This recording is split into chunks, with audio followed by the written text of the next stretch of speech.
So patient positioning for endotracheal intubation. It is sniffing position, which is extension at the Atlanto-Occipital joint and flexion at the lower cervical joints, which is C6, C7, which would allow the alignment of laryngopharyngeal and oropharyngeal axis, which would help you in easy visualization of the vocal cords and early intubation. In obese patients, ramped up position is usually preferred, which how do you attain the ramped up position is the tragus should be above your suprasternal notch.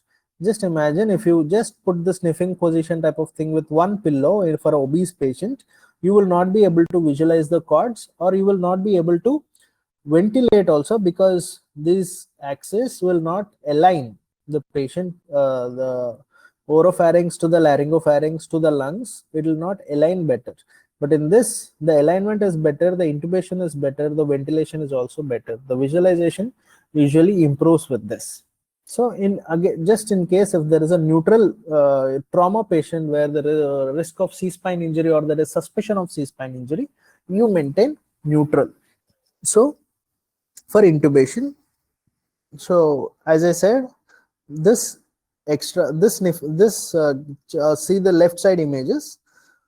When you don't use a sniffing position, the laryngeal axis, you could see the vocal cord is usually located just slightly anterior here. But if you put in a neutral position, you will not be able to see the vocal cords. In the same way, if you just put up the sniffing, the vocal cords would come slightly anterior.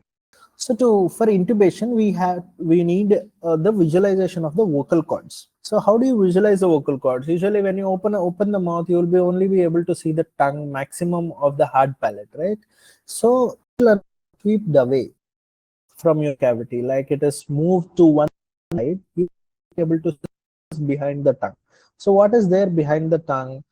Behind the tongue in the oropharynx region, there will be epiglottis, which will covering your vocal cord.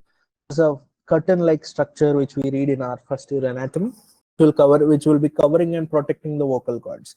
So you need an instrument which would sweep out your tongue to one side and give you the vision of the vocal cords. So that's why you have to hold the larynx with the left hand, insert it from right corner mouth. The laryngoscope has that provision to include the tongue in that blade. You just move it across to one side, right, and lift. Once you lift, you will be able to see the epiglottis. Once you lift, you will be able to see the epiglottis. Once you lift the epiglottis, you will see the vocal cords.